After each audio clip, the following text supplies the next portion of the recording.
Hello, welcome to Stunner Stage. My name is Stunner. This is my stage. Tonight I'm going to talk to a friend of mine that I've actually jammed with a few times. He helped produce Avalanche's very first CD, Scratching at the Surface, and he recorded a couple of songs with us, actually played drums on a couple of songs, unreleased, but still it was an amazing experience. Mr. Brian Reidinger.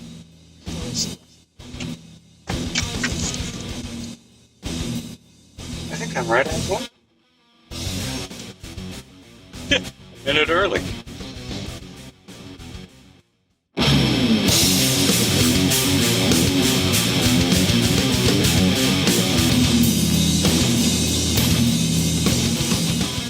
Brian Reidinger, thank you so much for coming here.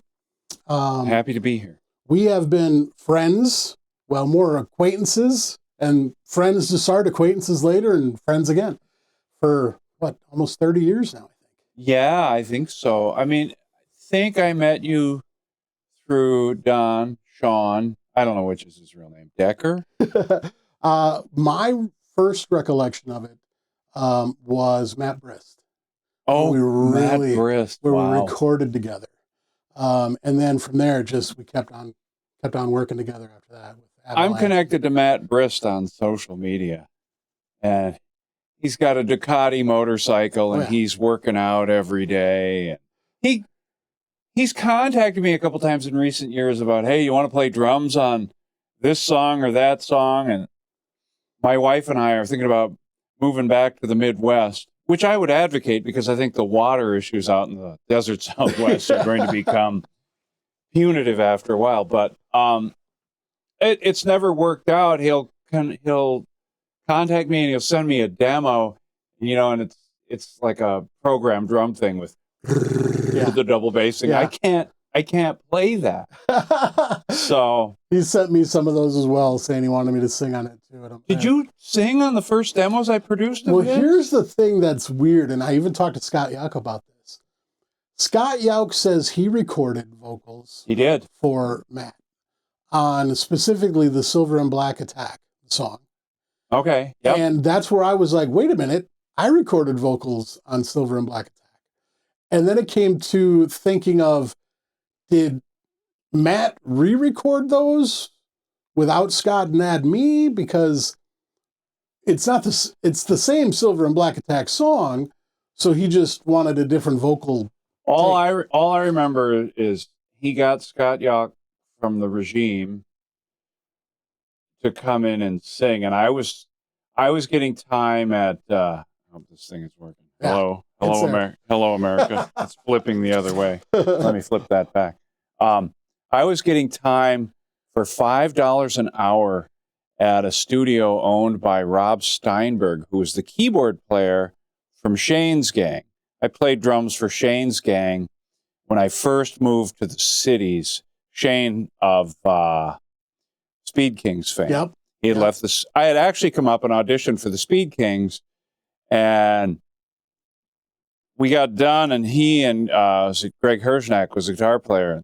They said, "You got the gig, man. You're in the band." And I was driving back to Eau Claire. We did it at Funhouse Sound Galleries. They used to do that down on 3rd downtown. Yep. And that's where I did my audition anyway. Next day, Shane called me and said, you don't have the gig. What? We're breaking up. The day after. And then there's this long silence. And this is before cell phones and any of that. And then he's long pause because he's usefully dramatic. But I'm starting my own thing, and I want you to play drums in that. But I think he had already. I don't know what happened. I think Danny Peterson is a drummer around town, and I think he was the first drummer. Anyway, I came in, and Frotsky was the bass player, Eric Frotsky. So I think he advocated for me, and I joined the band. And I was still kind of a nervous wreck and insecure. I mean, I could play. How old were you then? Oh, well, that's got to be 30 some years ago. I would have been around 30 probably. Okay, so you actually spent most of your time still in Eau Claire. Came here when you came around 30, and that's when you started around here? Well, in 89, I think I came up, I was playing in a band in Eau Claire called Axis. I remember. And of course, yeah, a lot of people would say to me, oh, I remember that, but we saw you guys, man, you this or them that. And, anytime you're in a band or in any situation like that, you're sort of, it's like being in a crevasse and you're looking up and the world is flying by, but you only see this little piece of it. You have no idea what the rest of the world is seeing. So on a whim, I saw an ad in the City Pages, and I sent a tape up to enter the Newt Capay Twin Cities Best Drummer Contest. And I felt guilty, like I was betraying my own band. Like Eddie Van Halen doing the solo on Beat It, except I wasn't nearly at that level. Back then you weren't allowed. Your band was your gang, and you had your turf, and that was it. You didn't play around in other. So I came up, and a funny thing is, I have a video of this. Someone found a video of that, and they sent me a DVD. So I quickly transferred it into, the digital realm. When I had a computer that had a drive. Right. They don't even have that anymore. But I played, Jason Gerling was a drummer. He played with Shane and the Wild Weasels after Shane broke up Shane's gang. Jason Gerling was this drummer who, they had a gig over in Stillwater. He was driving home, got in a car accident, and got paralyzed. Oh, wow. So he was paralyzed from the waist down, I think. So for a long time, and I think he friended me on Facebook.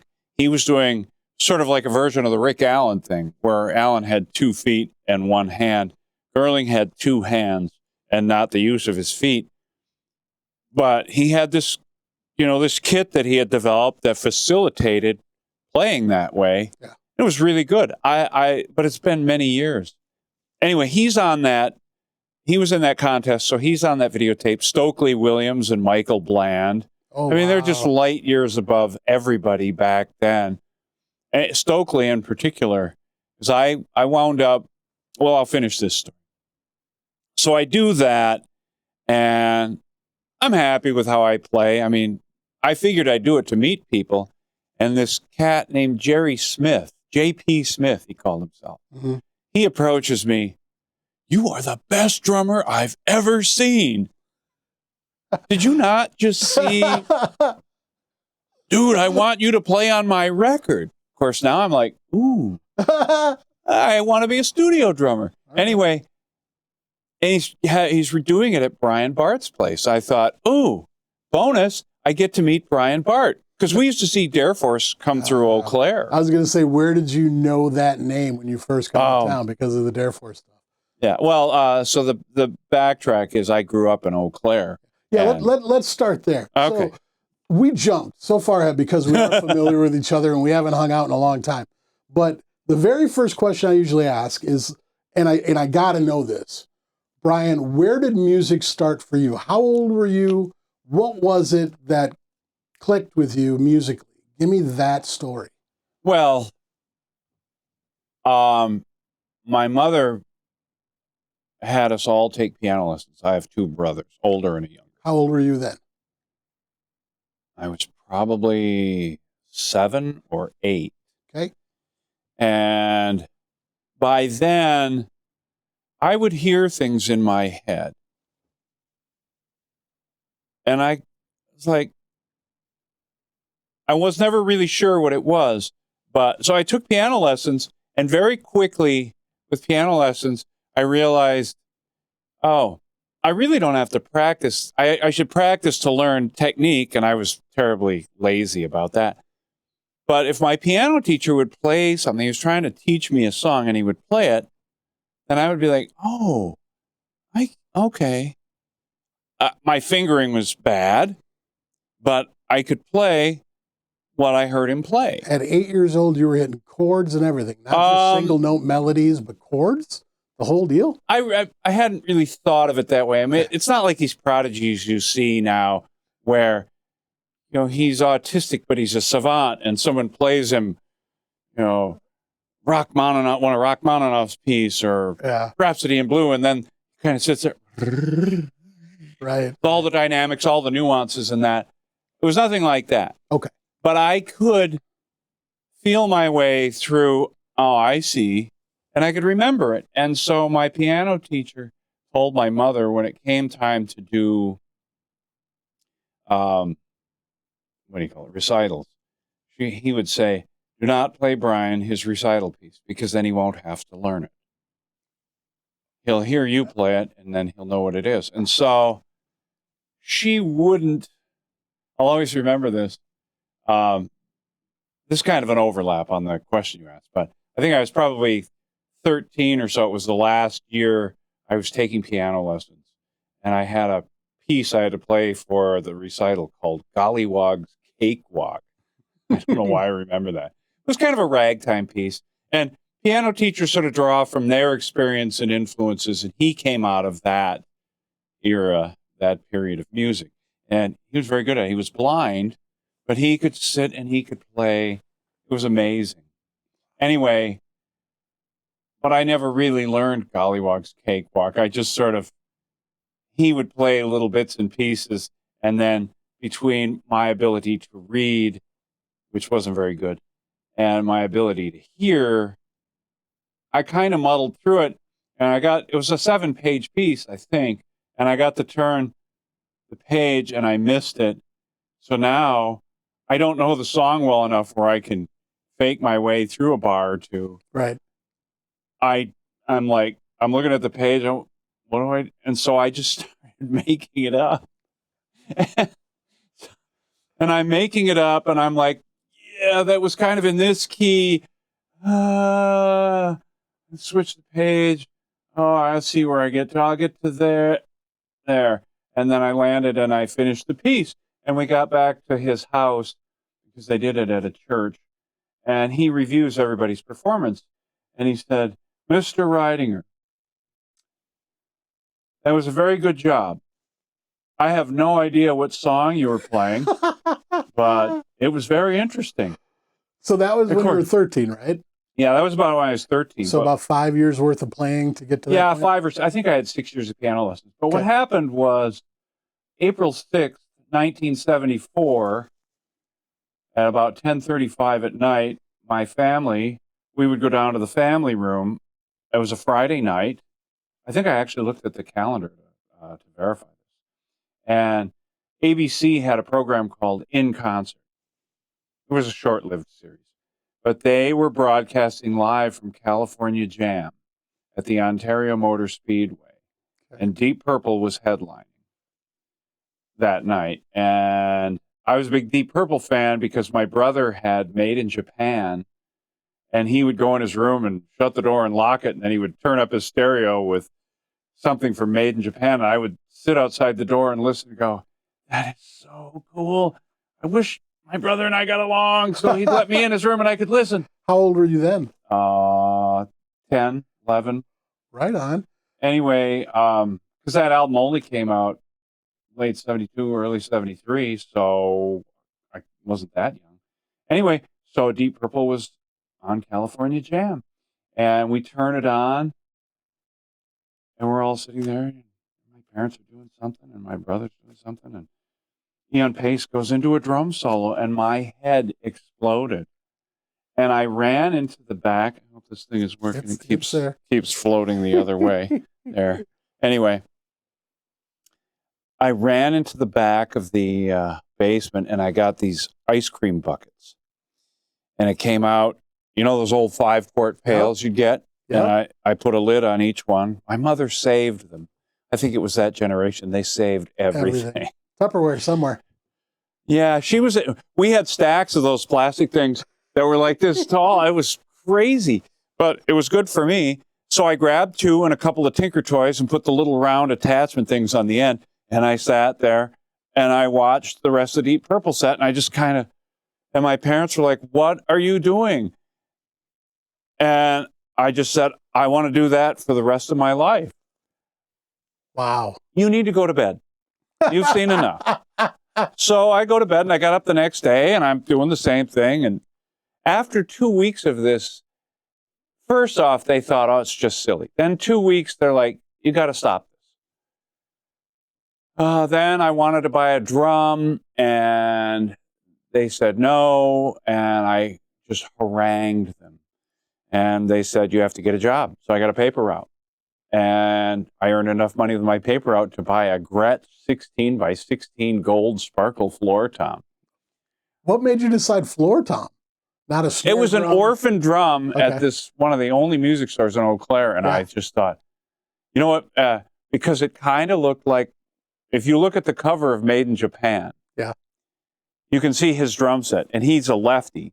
And so you can see that first floor tom singer. You can see them both, but you can see the first one there, and it sort of looks gold sparkle. I've seen better pictures from that era. It was silver sparkle, and I still want to get a Ludwig silver sparkle drum set. Kind of because of that? Yes, because of that. All right. I have 7 or 8 drum sets these days and oodles of orphan drums, but I would like to get one of those sets. So when you were 13, you stopped piano. Is that when you saw the Deep Purple? No, I was 11 when I saw Deep Purple. So you were still doing piano? Yeah, there was an overlap, but I had decided I don't want to do piano. I ask you, do you think you might have a little bit of a photographic memory? Because it seems like you see something, you hear something, and you're able to recall it probably much better than most of us can. I have in certain areas, like credit card numbers and bank account numbers, I have them all memorized.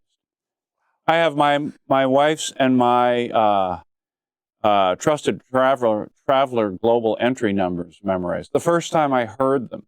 Wow. And it has less to do with memorizing them than they tend to fall into a rhythm. Once in a while I run into a credit card number or a phone number I cannot for the life of me remember. So I know there's some correlation up here neurologically between the rhythm or the cadence of a number or set of numbers and how my memory works. Music ends up being the same way. The first time I ever went skiing, I was a big downhill skier, and then I quit that, and I quit golf, and I quit tennis, and I quit biking, I quit everything to be a drummer. And in 98, I think it was, a friend of mine said, hey, we're going skiing. You want to go? And I'm like, I haven't skied in 20 years. Yeah, but you loved it when you were a kid. And I thought, well, I don't have any skis. He's like, well, rent.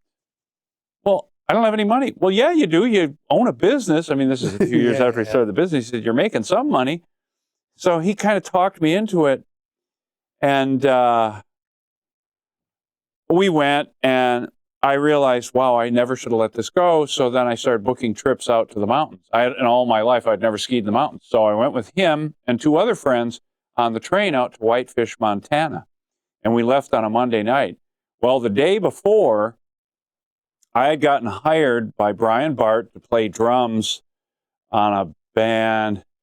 Actually, the guitar player just wished me happy birthday on Facebook. I turned 62 last Wednesday. Jim Cassidy is his name, and then the singer's name was Paul Petrick. I forget the name of their band, but I got hired to play. I did the whole album in a day on drums because my short-term memory works like that. We would play, and then they would say, oh, and then here, we're going to go here, and I might write a note down. B section, blah. Do Simon Phillips fill here, or Barrymore Barlow fill here. Yeah, just this little note. And then I would just play, and I'd be thinking, oh yeah, okay. Oh yeah, boom. But like I could remember stuff like that. So the relevance of the ski trip was, we get out to Whitefish, Montana. I get up on top of the slope, and Steve Post was one of the guys who went on that ski trip with me. Go. And he and I are up on top. He's like, didn't you do an album a couple days ago? I said, yeah, Sunday I was over at Bart's and did the record. He said, how was it? And I said, well, the session was great. And he said, how was the music? I said, I don't remember. If you'd have asked me to play any of those songs that day, I might have played 10% of them. Yeah. Because most of it got dumped into short-term memory, and then I could play it, and I could figure out how to speak the language that I've taught myself to speak on drums, and we record it. Bart tells me he's happy, or we need to punch here, or whatever. Then it's done. Then it's gone. So all the way back to April 6, 1974, I see that it just changed my whole life. And from that moment on, my parents were after me to go to college. I didn't want to go. I didn't want to finish high school, but I did. I joined a band my senior year of high school. They were the most successful band in the area, in the Eau Claire area. Oh, there it is. And I'd heard their drummer was leaving, and I called them. A friend, the bass player's younger brother was a friend of mine. And so I called them, and they're like, how did you know we were looking for a drummer? Very stern. I'm like, well, that's not important. Is it true? So I got an audition. I was 17, going into my senior year of high school, and I got the gig. Now we start playing 4 days a week. So everything I was involved with at school, I'm out of. I'm out of marching band. I managed to stay in jazz band because I saw value in that. But a lot of other activities I was out of. So with jazz band, you saw value in that because it kept your musical knowledge growing? Yeah. I mean, I think at the time I didn't see that. I didn't see it that way. I just thought, I like this. Yeah. And I get to play drum set. I mean, look, in some ways it was really as simple as playing the drum set. And I can tell you what that was about. There's a lot of therapy for a lot of years, a lot of crashed and burned relationships, some friendships that I trashed, not because I was an alcoholic or a drug addict or anything, but I grew up in a certain dynamic that created certain limitations and dysfunctions that I've had to work through. And it's I mean, for all of us, we have nuances and idiosyncrasies. Mine probably just had a little more weight on corrupting my behavior and my actions in the world. I think all musicians have a little bit of that. There's something that makes somebody spend all that time alone focused on an instrument or music. If you were out in the world and functioning normally, you wouldn't be spending 9 hours on your instrument a day. That's true. So what I found with the drums was it was a way to communicate with the world. It was a way to, say, interface with you. I know I played drums on a few of your tracks years ago. I got a track last night from Jim Behringer, this guy in town here. I can tell you about him in a minute. But and he and I have actually become pretty good friends. I mean, we're developing. I've realized real friendships take time to build. But if I can use my skill set to speak the artistic language or the universal language, however you want to describe it, of music, because I always, in my business, I'll tell my staff, look, I could go to China, some village in China. They don't speak a lick of English. I don't speak any Chinese. I could sit down and I could play a beat, or I could play a guitar, series of chords, or a melody, or what have you, and they would know it. They might start clapping along. They might start humming along. That language is transcendent in a way that the spoken word isn't. You could take the time and make the effort to learn Mandarin or whatever Chinese dialect you'd want to learn or need to learn in that small village. But that's a different vocation. That's a different application of your brain and your neurology. And so for me, finding drums and realizing, A, I have a bit of a natural aptitude towards it, and it allows me to interface in the world in a way that's comfortable. It allows me to express myself in a way that feels natural to me, that feels non-threatening, that I don't have to edit. And I was laughed when I said that, because I think for years I had a reputation of being a very busy drummer. I ran into Letitia Ray many, many years ago, and I'm a big fan of Letitia now, and we've connected on Facebook and all. I mean, she's a really talented musician and seems like a lovely person. But I ran into her in the basement of the Iron Horse early in my Gemini days. She called me Phil Moore. Like PhilMoore, except it was Fillmore. We used to call Aaron Ryan Donahue because at the time he was the king of all fills on TV. So Aaron, who constantly did drum fills throughout everything, we'd call him Donahue. I don't remember him. And my only defense was, hey, I'm in time. Sometimes I was, sometimes I wasn't. But I will say real quick too, like that was something that was amazing. Me and Walt used to come out and watch Gemini all the time. Me and Wally Borgen. And you would purposefully mess with that song to the extreme. Guilty. And like look over at us because we're like side stage within eye shot of you. We're cracking up like crazy and you just kind of nod. I mean, it would be something as simple as Man in the Box. Oh, yeah. And you would take this fill and you would roll around the entire kit and then come back not on the 1, but maybe on the 3 or the 1.5, and then you'd be right back in time. The funny thing is, Rob Kruger, who was the guitar player at that time, Rob Kruger and Jerry Merton, Rob always loved that. When I got that gig, and there were a long series of things. I had met those guys. Eric Frotsky and I had a Shane's Gang gig playing for the Boy Scout Jamboree outside of St. Cloud, Minnesota. It was an early gig, and there were thousands of Boy Scouts and their fathers there. And we had 2 backup singers, female backup singers on stage. So they're like 2 women in the whole place. Like, oh, we need to get out of here quickly. Anyway, the gig was fairly early, so Eric and I hopped in my car and drove down to the cities and went to the Mirage to see Gemini.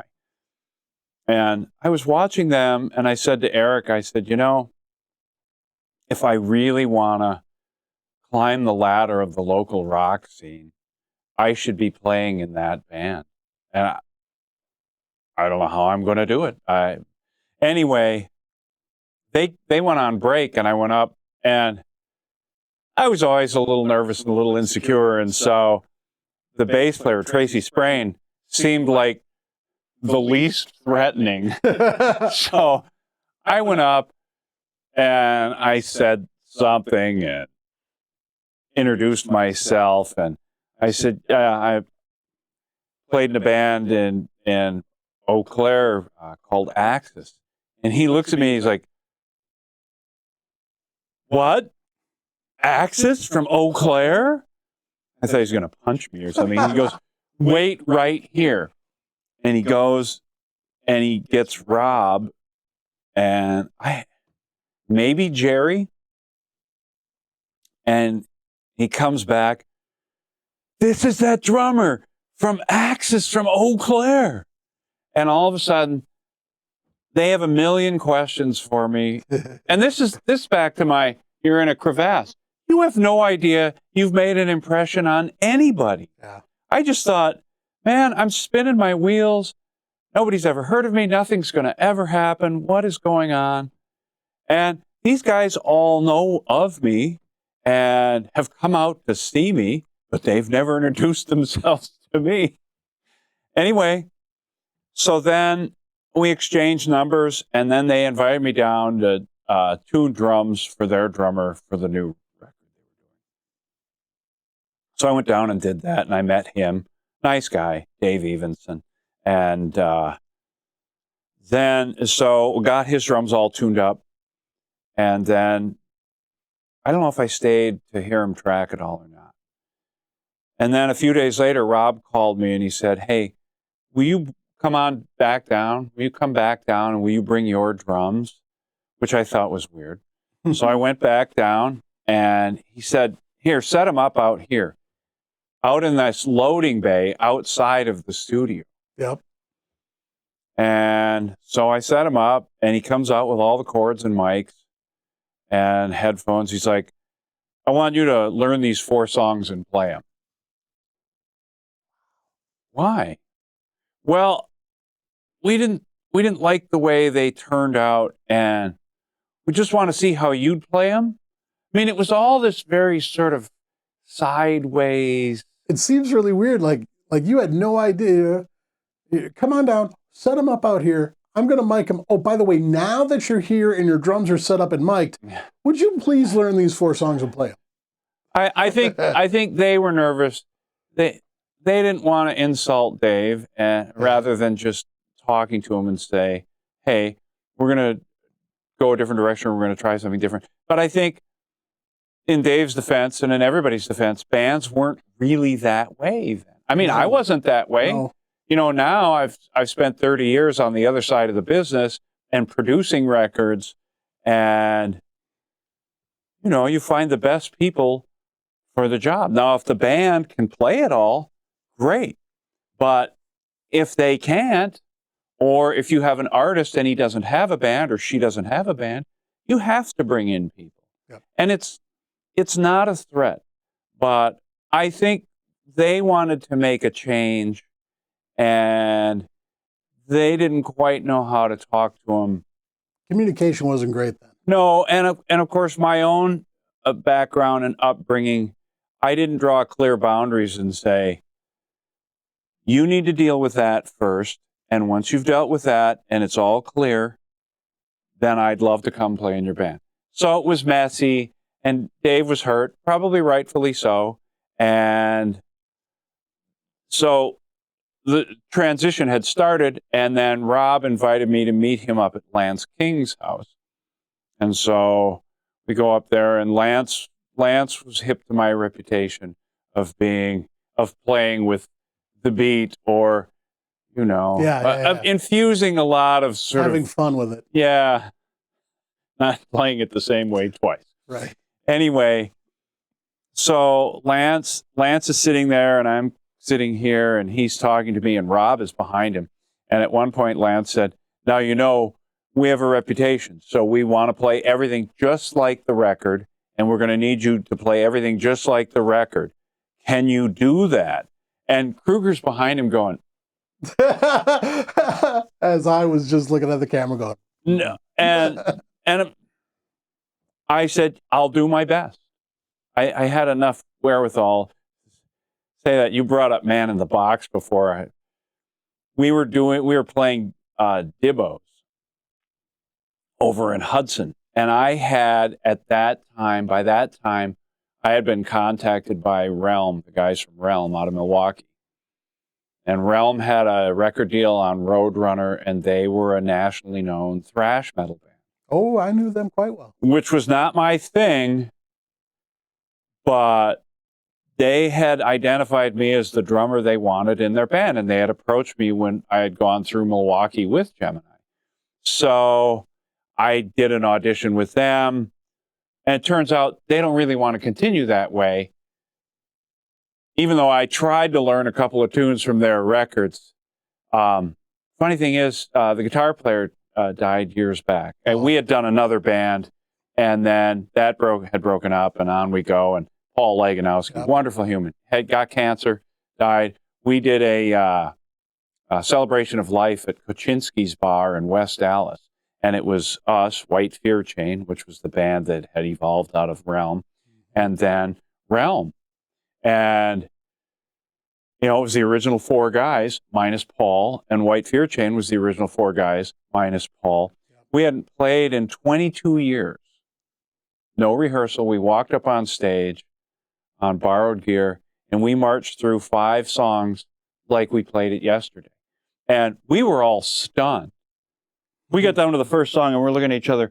What on earth did we just do? Well, let's do another one. We're all kind of laughing, you know, Butto's there singing, and it was as cool as it had ever been. That was a great band. The real experience, though, was Realm, because they hadn't played together in 26 years, and they hadn't rehearsed, and they got up. Did you ever see them live in their heyday? Many times. I never did. They opened for the Regime a couple times, including one show at the Armory, where it was Realm, then Regime, then Slave Raider. Oh, at the my St. God. Paul Armory. I remember I was running Spotlight that night, and Wally was running Spotlight for the Regime. And Realm went on, and we just looked at each other like, those guys are amazing. And we were fans from that moment on. Yeah. They do this celebration of life thing, and I was in stunned awe. And the cool thing is, you can find, there are all kinds of cell phone videos of this. Yep, I've seen a couple. I mean, they marched through that stuff like it was nothing. And that's complicated, high-speed music.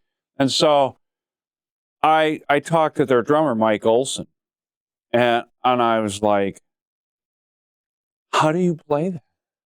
Because he just sits there, and he's so supple and quick.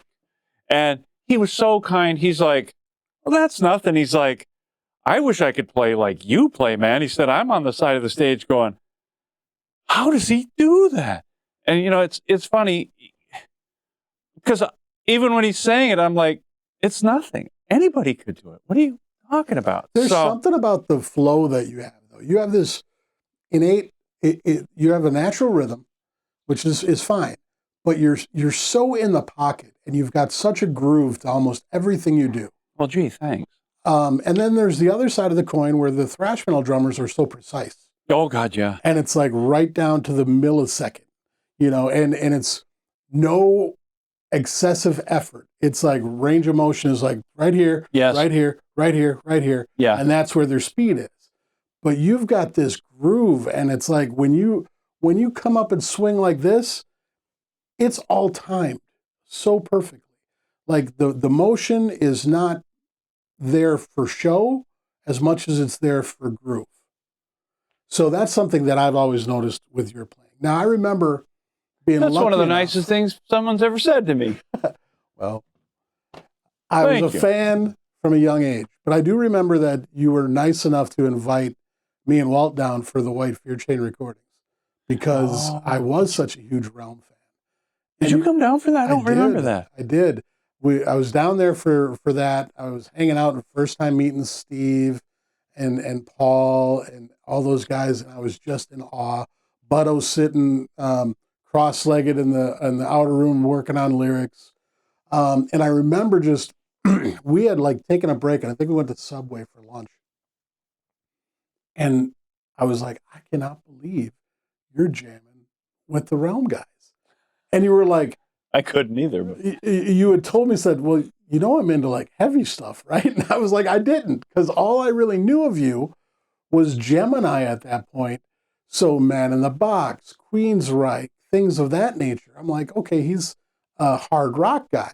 Now all of a sudden he's playing with thrash metal guys. But then the White Fear Chain stuff was, I think, the perfect hybrid of it. Yeah, and I think what allowed me to fit in was I had started to develop as a writer. And they were gracious enough, particularly Paul Laganowski. He and I got to be good friends and kindred spirits in terms of writing. Now, he and Taiki would write, and I mean, there were these threads of chords and melodies and riffs. When I tried to play their music at that initial audition, we went through Cain Rose Up off the Suicidity album, and probably Eleanor Rigby off the Endless War record, and one or two others. And I would just land in a pocket that seemed to work, and they'd make a left turn. Oh, sorry. And they're like, oh, don't worry about it. And I said to them, how do you count that? Count it? What do you mean count it? We don't count. We just play. Just play the riff. And Paul said that to me, and I looked at Taiki and Steve Post, and I'm like, what do you mean? And they're all looking at me kind of laughing. We don't count anything, dude. You just learn the riff and play it. And it was a tremendous lesson because I'd always had a bit of an innate ability to play in odd times. But when you start to intellectualize it, if you're around people who are talking about it, or you're at a drum clinic, and they start talking about how to think about it, that sort of can ruin your ability to let go and just play it. Yeah. And working with those guys sort of shepherded me back into that mindset of just play. Like, so the other thing I was going to say was the other thing that allowed me to fit in was they let me write. And so on that, the one release we did, the Visceral Life record, I didn't solo write anything, but I co-wrote a fair number of riffs, and we all worked on arrangements together, and none of us touched vocals. So you mentioned Butto earlier, and I'm still in touch with him, and we communicate, email and whatnot. I think of all the people I've worked with in my life, he was probably the most suited to be famous and regarded on a level that very few people could ever attain. He's a really fascinating person. Mm-hmm. He can be, early on, he could be difficult. But once you cut through that, at least for me, he certainly makes an effort to connect with people beyond, and he did with me, and we happened to be in that crucible of working together for a year, and we got to know each other on more personal levels. And he kind of felt like the Eau Claire's version of Jim Morrison. Well, he was from Madison, okay, and he was in Last Crack. Yep, I remember. And they were Last on Roadrunner, and the great thing about Last Crack, they did that Burning Time record, which I think is I think it's a classic record from that era. Pearl Jam used to open for them. They were out on the road supporting it. Pearl Jam was their opening act. How people's fortunes change. Yeah. Anyway, just to share the stage with him was an experience. And I always thought, because by that time I was pretty confident in my skill set and abilities, but I always thought, I am on stage with someone who's a real, he could and should be a real star. I mean, he just carried himself in a way that I had never seen or experienced, and I rarely have since. I have to say, recently, out of sequence, I did a show at the Green Room in Uptown. With this, I play with this duo, the Twins of Franklin. These two girls, late 30s, married, each have a couple of kids. Beautiful singer-songwriters. It wasn't really my style of music, but I think they're brilliant songwriters, and they are the nicest people in the world. And to be in a band, and I just did a little road trip with them through Wisconsin in September. And, you were on the road with the band. Yep. People get weird, they get wigged out, they get egocentric, whatnot. None of that. These are the most normal, well-developed, well-balanced people I've ever been on the road with. And I have to uphold the standard of just my social and intellectual and emotional comportment with the world to be respectful to and of them and to earn their respect. Well, anyway, so we did a show at the Green Room in mid-September, and we opened for, God, his name is Michael something. He has this band called the Weeping Covenant, and he was sort of walking around before the show and kind of in his own world. He really didn't say anything. And I watched their sound check, and he was really sort of detailing the idiosyncrasies of, when we do this arrangement, let's come in here and blah, blah, blah. And he's kind of it's almost like a Laurel Canyon vibe, Jackson Browne, James Taylor, Joni Mitchell, Crosby, Stills, Nash, Young, Neil Young. It's kind of that vibe musically. So I was all set to be indifferent. We did our set.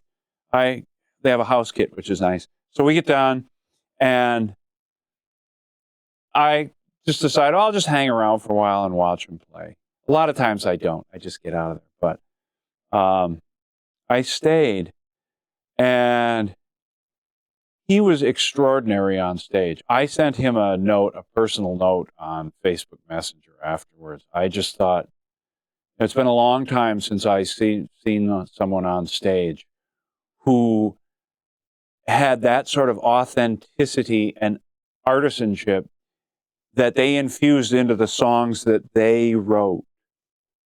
And I stayed longer than I intended because I was really impressed.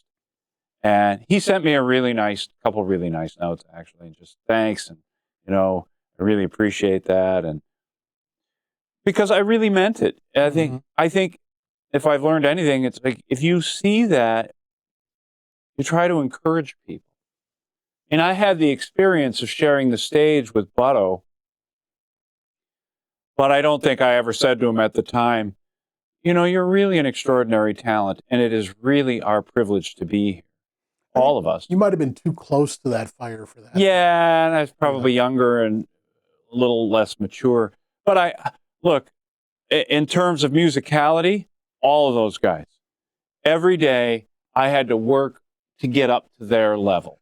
See, and that's what blows me away. I've always loved Realm and respected what they did. Phenomenal stuff since, like I told you, the first day I saw them. You fit in that. Well, we always think you. We're the weakest link of something that we really love.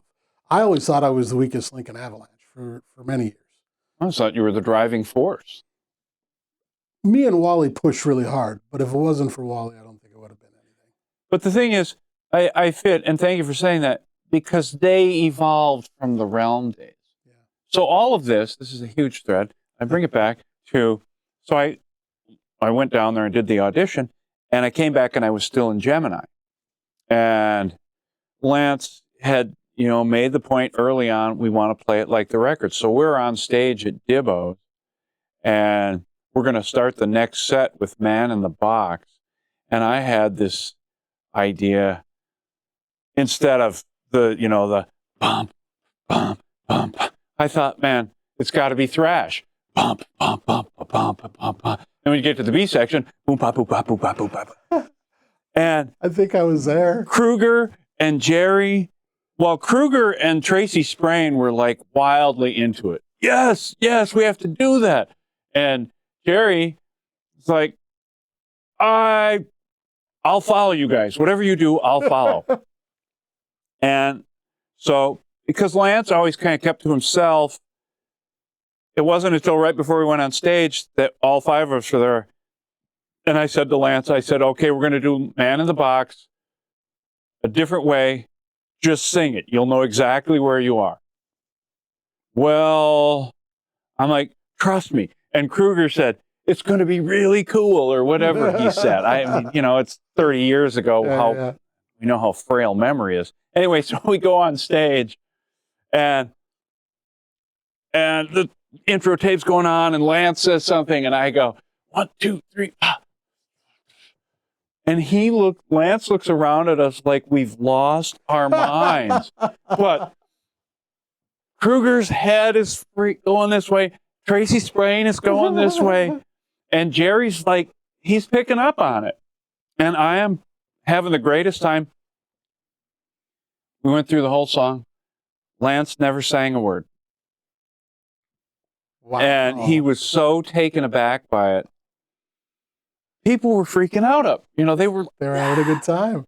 They recognized him, it was different. But he wouldn't sing it. And I can't say I blame him. A front guy's got a tough job. He's got a really tough job. And we put him in an awkward spot. And that just wasn't the way Lance worked. He's good at what he does. And I know he's out doing the 70s Magic Sunshine Band now, and I think he's having a good run with that. More power to him. I communicate with him once in a while on social media, but I put him in an awkward spot. But for myself, I had become so fatigued playing the same songs the same way, which goes into a bigger conversation. But in that instance, I suppose, if I'm being honest, it was a passive-aggressive way of saying, I'm not happy here, and I don't want to be here. But instead of just standing up and saying, thanks for the opportunity, I can't do the job the way it needs to be done. You see, Tim Alexander just left Primus, the drummer. Yep. Same thing. Yeah. I saw he wrote something and published it somewhere on social media. Basically said, I couldn't do it anymore. If you're not growing, there's just a matter of time before you got to be done. You know, when you first start a band, you're excited about the next gig, the next riff, the next song, the next everything. Then you get to that level where you're playing the same 12 clubs, the same 3 hours. How long before that just wears at your soul? Well, and so I said, I managed to, I don't know, it's being where I want it to be. Anyway, we talked earlier about jazz band, and I stayed in jazz band through that last year of high school, even when I had joined an actual band on the road regionally. And part of it was because that musical form demands that you listen, you interact, and you play it the way you're hearing it now. Periodically I'll do a jazz record, and we're going to do another one, jazz, funk, or whatever form we choose, with Eric Frotsky. You know Eric. Dude, you guys together must be an amazing rhythm section. He's one of my favorite people in the world, and he's probably one of the most talented musicians I've ever had the privilege of working with. And I say that to this day. He's unto himself.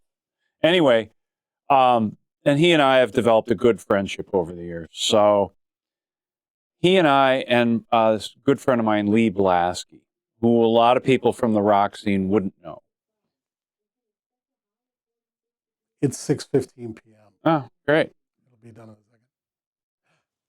Anyway, my friend Lee Blasky, and most of the guys on the rock scene wouldn't know him, though the people in Slave Raider would, because he played keys on one or two of their records. Lee is he's the best musician you'll ever meet, period. He can play anything. Keyboards? That's his main instrument, but multi-instrumentalist. Like he has, I was doing a track for a video game, and they needed a Russian industrial metal song. And this was back when I was still writing regularly for my company. And so I craft this whole sort of high-tech thing. I'm playing guitar and bass and programming sort of grindy synths, and there are loops. And I said to Lee, I've got to make it sound Russian. And he said, oh, I just bought a bunch of balalaikas. Like, what a bucket, but what else? And so I look it up, and, you know, it's that weird, it's like this tear-shaped, it looks like a guitar, but the body is wider than usual. It's tear-shaped, and then it goes up, and then the headstock is 90 degrees off. Unmistakable sound. I said, really? He's like, yeah, they're Russian. He said, I'm going to do a balalaika orchestra sometime, just for fun. Just for fun. Just to have some fun. So I send the track to him. A couple days later, he sends me all the splits, you know, all the raw tracks, and a couple of stereo mixes. So I call my creative guys from my staff, and you have to hear this. And we all are just laughing. Not because it's bad, funny, but because, it's so fucking good, you cannot believe it. It sounds like something Hans Zimmer would have done. And anyway, paid him, finished the track, send it off, the job dies. So now it lives in our catalog somewhere. Anyway, so Lee, he'll go out and play keyboard gigs. He is a phenomenal jazz player. So he and I and Eric Frotsky periodically will record together. And what's the name of that trio? The Lee Blasky Trio, we'll call it. There you go. But it can be hard to record only because we enjoy each other's company so much. We show up at Lee's home studio. He has a beautiful home studio that Dave All built, the big studio builder in town here. We'll have coffee and water, and we'll be chatting. And it's like, well, we got here at 10. It's 12:30. Yeah, I've got to go at 3. Eric, he's got a couple kids. I got to pick up my kids. Well, we better do something. And so those guys, they'll write it. Yeah. And so this goes back to the improv thing and ties into the whole man in the box speed metal thing. So when I say write it, they'll hand me a sheet of paper, like a handwritten chart. Here's the melody. Eric will chart the melody. He'll say what key it's in.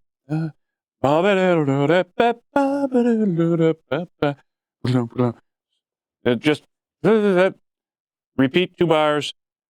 Turn. Turns in 5/4 or 7/4. Then we go back and do this. The head, the blow section, the head, and done. And I have learned working with those guys more about jazz than all my years playing in jazz band in high school and briefly in college. Just, you listen and you just sort of pick it up. Nothing is charted in terms of drums.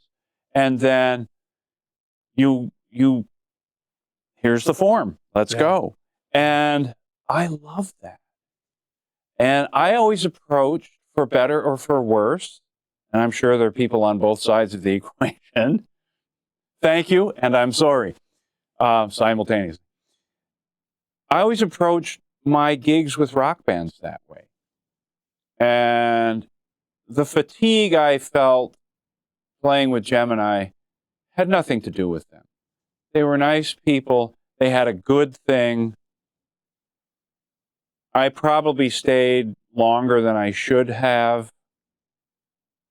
Because you're getting paid, and, you know, you're meeting girls occasionally, and you're getting to travel and whatever. Performing is still fun. It is. It's a lot of fun. But so when I got out of Gemini, and so this is actually an interesting story. Sort of at the height, probably 2/3 of the way through my tenure, and I think I was with them for 18 months or something. I don't know. But I could look back and see. We were playing at the Press up in St. Cloud. And Gemini would pack that place. And it was so crowded, you would finish your set and you could not get off stage. Yep.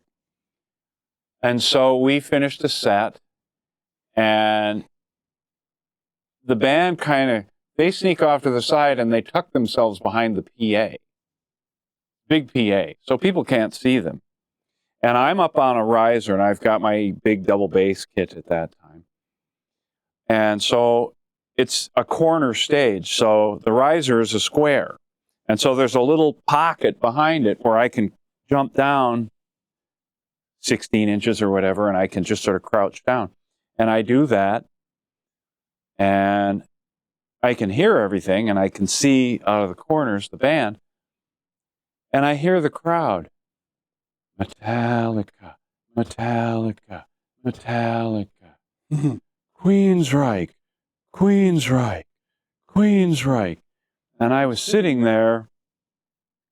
I'm probably 30 years old by then, or early 30s. I'd have to think about it. We're 62. Yeah, it's probably 30, maybe 31, 32, maybe. And I just thought, nope, I can't do this anymore. I'm sitting here in front of a crowd of 1,000 people, and it could be anybody, and they could be playing anything. They're not here for anything I've written. They're not here for anything this band has written. They want to hear Metallica or Queensryche. And for me, it was enlightening.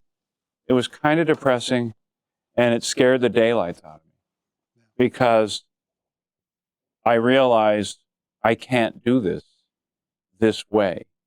I can't do this in this band with these people. And I like these people. And I like driving up to St. Cloud. And I like playing my drums. What's wrong? I didn't really know. Had you written before? So you had a little piece of that. that was just biting away at you somewhere in there. I did. Yeah, I think I had one full song on the Gemini Out for Blood album, a thing called No Soldier Returns. It was all about a riff I had figured out, and then sort of this I think they call them hemiolas, where it's playing in one rhythm, but the drums or whatever are playing in another rhythm, and they sort of cross. Yeah. So they're playing in 7, I'm playing 4 over it, so it's backwards, then it's forwards, and it's backwards, But you hadn't been in a band that wrote an entire album that you wrote drums to or any of that as of yet. You kind of added your flavor to the Gemini original stuff, right. And when I had access, we would write songs. We went to a club in Milwaukee, same club where I met the Realm guys. Same club I was playing with Gemini when I met the Realm guys. And we played there with Axis. And I told the guys, we have to take a step forward. We're doing the first set's all original. So we did the all original first set. Some people stayed, some people left. We went into the dressing room afterwards. The club owner came in. What the F was that? Yeah. You effers were hired to play songs that people know and like. Do that or you're fired. And he stomped out. We were all just like, yeah. So even in that experience, I could see the difficulty with it. So when I left Gemini to join Realm, which became White Fear Chain, it's a completely different thing. We rehearsed 6 days a week the first few months I was down there. I moved to Milwaukee. I had to get a day job. I'd get up at 6, be to work by 7, be home by 2 or 3, take a nap, get some food, be over to Paul's house by 6 or 6:30. We'd rehearse till 9 or 10. We'd sit around and have a beer, go home, go to sleep, get up and do the thing the next day. And it was like building the pyramids, one stone at a time. I mean, songs, people won't know these songs. White Fear Chain is actually streaming on all the platforms. Yep. I remixed it a few years ago with the help of everybody's input. Put it out there. Let them find it. White Fear Chain. You can find it on, I think, Spotify. YouTube is where I found it. Okay. Yeah, YouTube. It's all over the place. It came out through Heaven and Hell Records, through Jeremy Hand. Thank you, Jeremy. That was very nice. It's an amazing album, just for the record. Anyway, like there's a song on there called Visceral Life, which is the title track of the album. We hammered through that song for months. There must have been a dozen versions and permutations and arrangements. And now, when you were doing 6 days a week, was Butto there too? Or did he come in later? No, he was there almost every day because he would be an integral part of, no, wait, play this, play that, play this, play that. That's a verse. That's a chorus. Yeah, and he carried a book with him, like a hard copy bound book. He would just write in, full of lines and verses. And we went out to a club one night. We're just hanging out, and we're all kind of sitting there having a beer and chit-chatting, and he's in the corner writing things down. And a line here, a line there. So when I did my solo album a few years ago, I forced myself to write all the lyrics. And I did a version of that. My notes app on my iPhone is just full of lines and lyrics. Probably 90% of it was never used. Yeah. But you find one that fits. Oh, that's it. So I used to write everything down, and I would always headline it with like it's lyrical motifs. Yeah. You know, just things that flow really well together. Yep. That one sentence states something. And then eventually, if you get 10, 12, 14 of them that kind of state similar, let's put them together. So what I learned,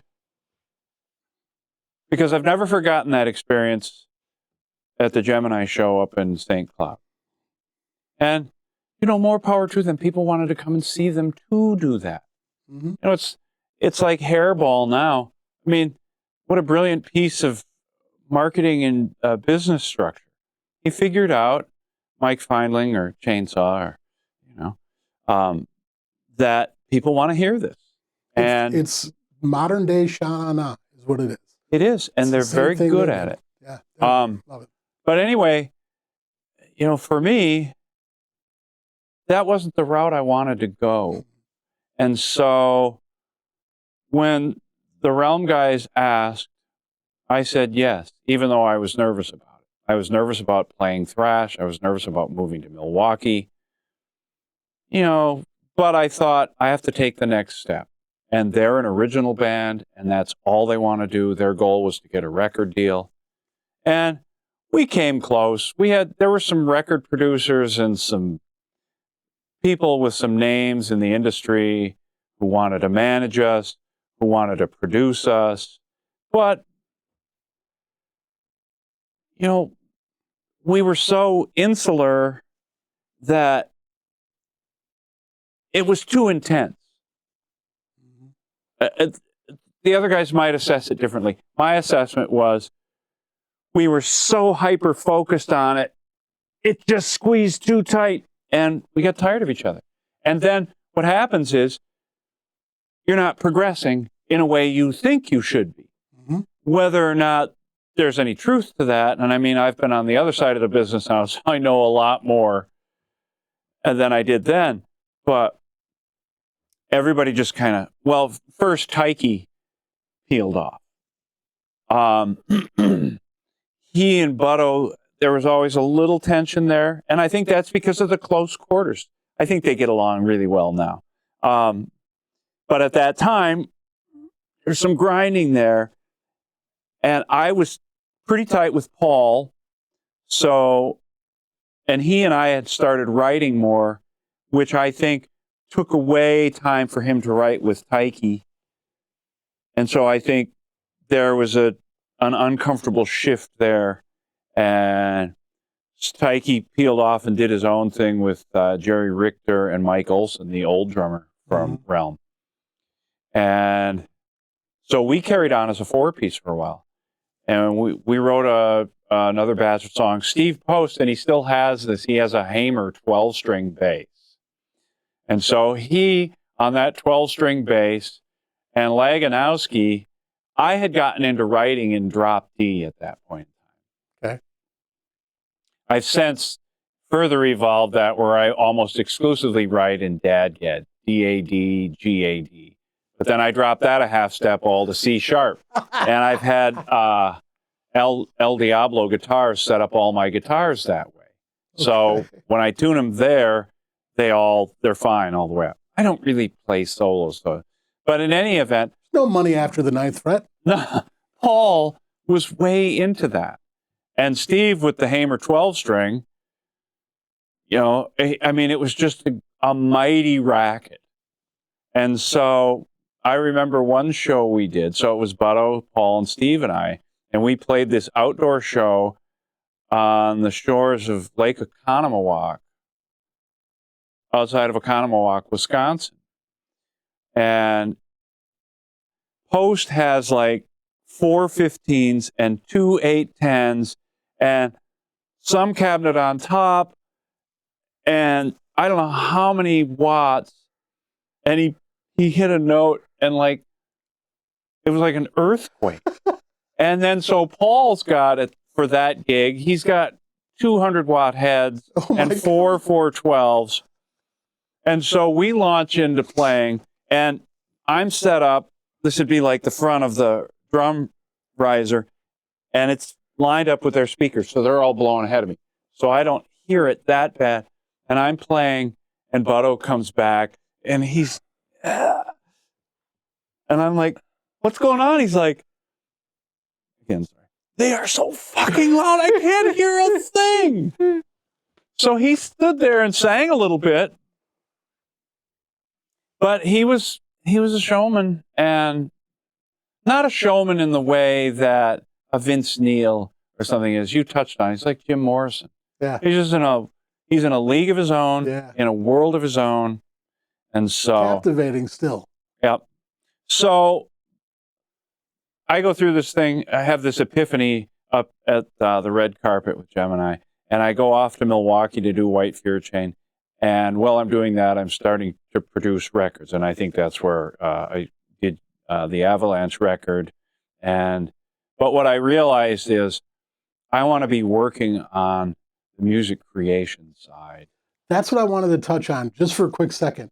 It was so interesting to me because I came up completely opposite of you. So you came up and you learned and you started playing other people's music, and that's where you were at. I came up and I started writing music. You know, me and Wally were writing. We were fans, and yes, there was like, we're 15 years old playing a little bit of Slayer, Black Magic in the basement or whatever, but we also started writing right away. And we were like original with a couple of covers, whereas you were covers with a couple of originals. And it was such a weird shift in that. So you found your love for writing in your 30s, where we now in our 50s are doing covers for money because we did all that original stuff in our teens and 20s and didn't get signed. So now we're just trying to make the musical knowledge work for us. Yeah. At least at the end. Well, there's a couple things. As far as covers go, I think I might be sitting in for a gig with Them Pesky Kids. Nice. Which is Mark Warple, Mark Westland, and John. John, how do you say her last name? Kitty? Super J. I sat in with them last year at Ziggy's in Hudson, and I had a ball. Yeah. I just went over in the afternoon and rehearsed with them, and Warple had sent me the set list, and so I show up at rehearsal, and it's like the first 10 songs. Yeah, I know that. So they had to teach me some of their endings and some of their medleys and stuff. So we got on stage that night, and I think the first 3 songs I hadn't played, and the opening song was We're an American Band by Grand Funk Railroad. I haven't played that in 40 years. But,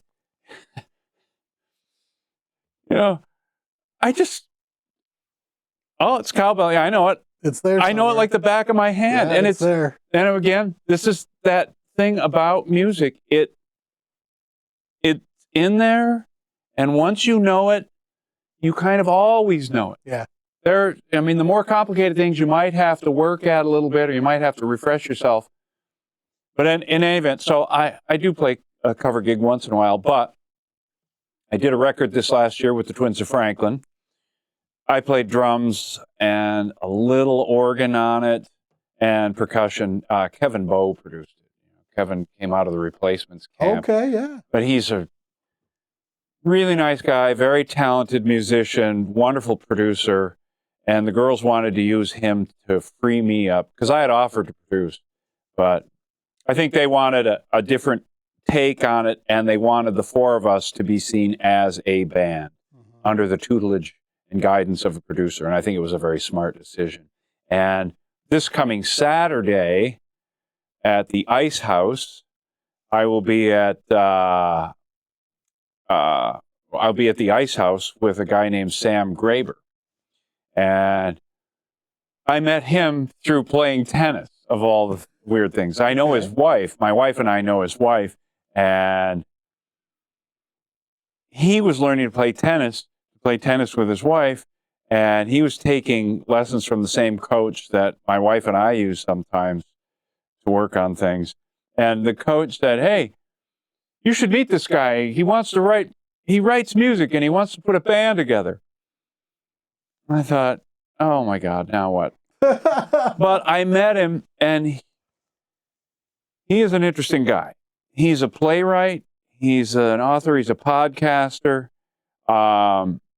He produces stuff for YouTube, content for YouTube now with some people around the country, more politically motivated or informed, I should say. He's played in a bunch of bands. He is a brilliant bass player. He's like playing with Frotsky in terms of you can just sit down. Anyway, so I did produce that record. It's called Love and Fury. It's just called the Sam Graber Band. 3-piece pop rock, kind of like Dada meets the Traveling Wilburys, meets there's a little police in there, but I mean, so someone wouldn't come to a show and go, you guys are ripping off the police.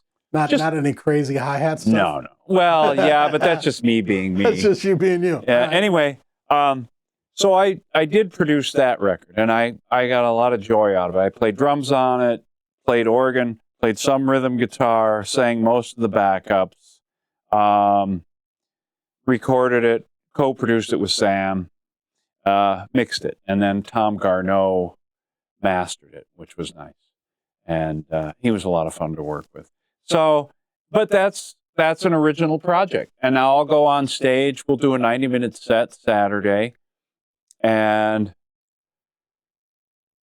maybe if you went over to Europe and did a 3-month tour, you might be like, God, I'm really tired of this. But I don't get that fatigue playing shows of original music that I did playing covers. Yeah. Now you don't play as many, so I have to concede that point.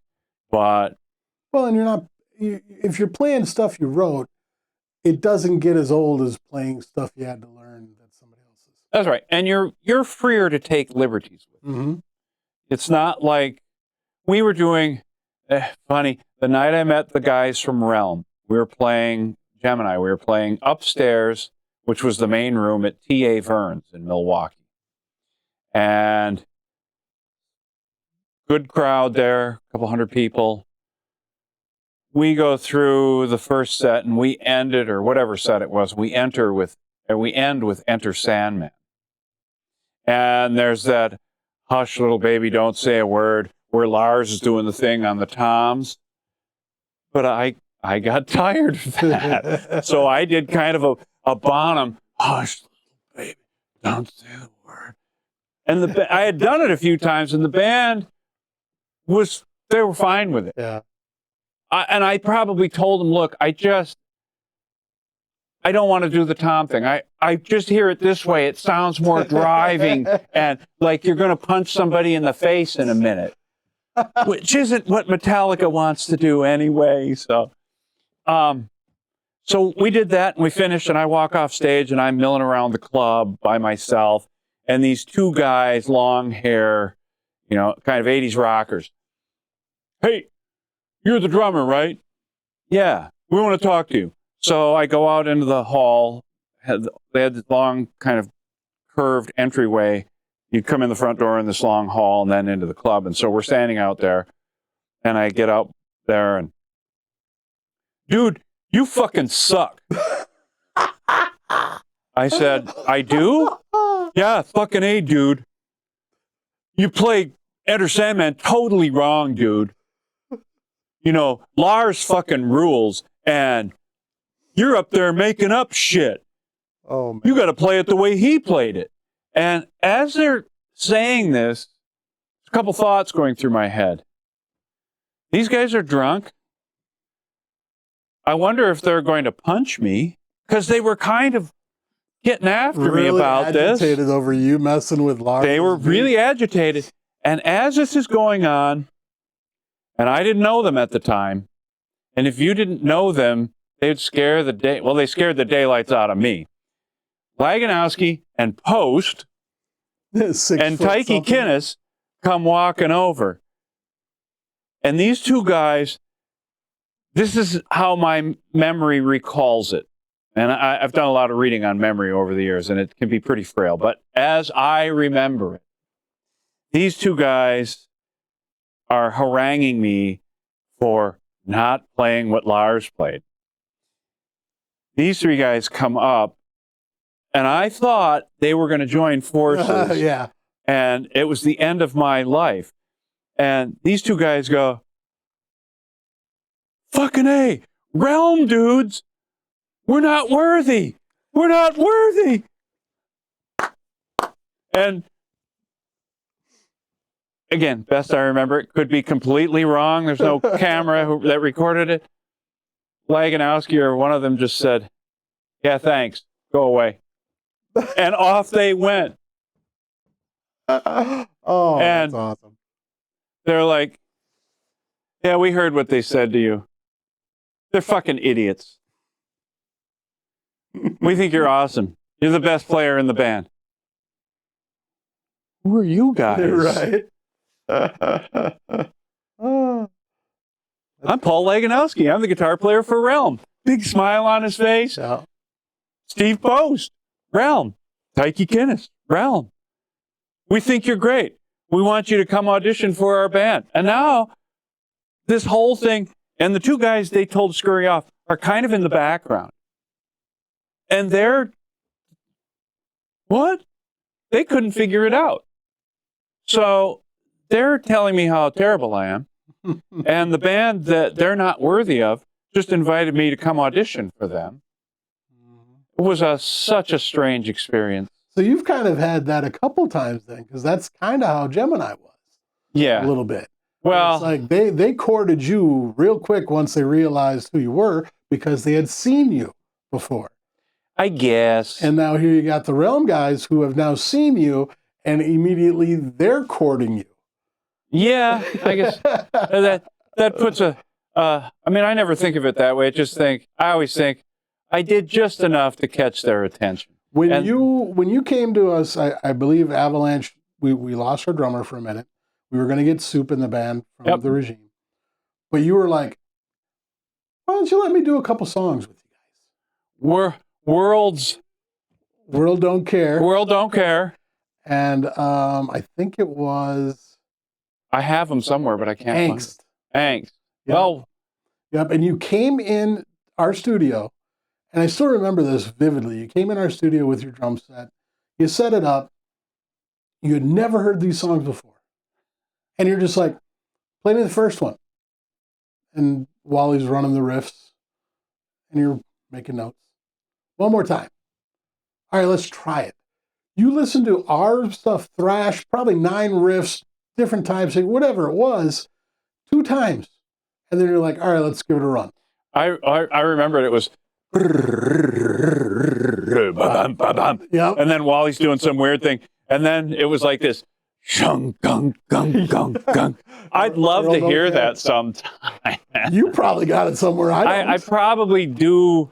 I have, since the company that I've had for 30 years, co-founded for 30 years now, everything that we've ever done now lives on the cloud. So I have every hard drive from the day we started in a big case out in my barn. Does that include commercials you've bid on but didn't get? Yep. You put World Don't Care in a Toro commercial. Yeah. Yep. And I don't know if it ever won the bid or ever went out, but I remember you showing us that when you were mixing it down and you're like, check this out. And it was this peaceful little serene, like daytime thing. And then it flashed to the red Toro lawnmower. And World Don't Care starts raging. Yeah, I remember that. And then it goes back to like birds chirping and everything else on a beautiful sunny day. And then back to the Toro. Oh, dude. We were laughing so hard because it was so Well, that was and is advertising. It's I had a guy who worked for me for a number of years, brilliant composer. He left us, he moved to LA. He'd gotten married, so he and his wife moved to LA. They had 2 kids out there. He got a writing deal with Downtown Music or what? Songs Publishing. And then Songs was bought by Cobalt. And so he got sucked up into the Cobalt ecosystem. And he's a contract writer for them. And then there was a company called Chop Shop. Alexandra Patsavas. She started a music supervision company called Chop Shop, and she made her name and built her reputation on providing all the music for Grey's Anatomy. Oh, wow. And she had a woman who worked for her named Casey Truman.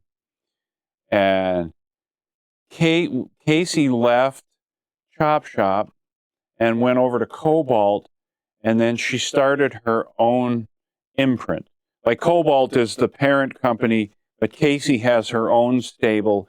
So now Danny, the guy's name is Danny Burke, is a writer for Casey. And I think that whole ecosystem now is bought by Downtown or by Concord.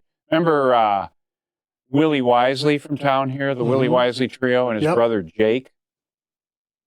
Jake went on the business side and wound up partnered with two other guys. Jake had the Bicycle Music Company, which was a publisher and licensing company, and they got absorbed into Concord. I used to go over to Con France every year for a music conference for a few days, and I went to one of the sessions, and it was Jake Wisely and Steve Salm, who was the finance guy, and I forget the head guy from Concord. Man, and this is the thing that I think people don't realize who are on the music side of it, is the business side is about business. It's about law. It's about contracts. It's about, read Jack Welch's book, The Man Who Broke Capitalism, to get just a general sense of how that world operates. And that's the world I've been in. Now, the other side of the coin of that is, that's the money side of the business. Because you own or control the rights to music, then you can make money. So you guys owned World Don't Care. If that had gone anywhere or done anything, you stand to benefit from that. From the licensing, from the royalties, the publishing royalties, the writer's royalties, the master usage, all of that stuff. All of that's in there. And so I had left Gemini and gone into White Fear Chain, and done that. And while I was doing that, amongst other things, producing you and your band, I think I probably did Don Decker's, was the band name, I'm sorry, Anal Blast. Blast. You did Anal Blast? I did. Oh, wow. Okay. And I'll tell you something, as crazy as a guy as he seemed, he was very well-mannered and buttoned up when it came to business. He paid me on time. He did exactly what he said. Don Decker, rest in peace. Yes, amen to that. Anyway, so while I'm doing all that, I had connected with my business partner before I had gone down there. I was in a band called Hero with him, which was before Gemini, and we tried to do all original. Really good sort of pop rock songs, sort of in the Bon Jovi motif. Okay. Catchy. Guy named Pete Meadows was the singer, great singer. And then Keith Christensen, who lives over in Minnetonka, who was Seals and Crofts' manager for a while. He approached us and wanted to manage us. Well, there was a movement afoot within the band to learn more covers because they wanted to take on Gemini and Pretty Boy or whatever they called themselves, and rule the cover market. And Darren and I, no, we've done that. We need to write. Keith Christensen said, stop playing, write me another 10 songs, and we'll do a proper demo. He says, I've got contacts with Famous Music was the company, and I remember that because they bought Extreme Music, then Extreme bought it back, the family did, and then sold to Sony. But I'll always remember Famous Music for that reason, because there was crosstalk between the two worlds that I was moving between. We should cut there because we could go for another 2 hours on that side of your business. This has been an amazing touch on just the musician side. But if we start talking about In the Groove now... Well, I was just going to lead you to that point. Yeah.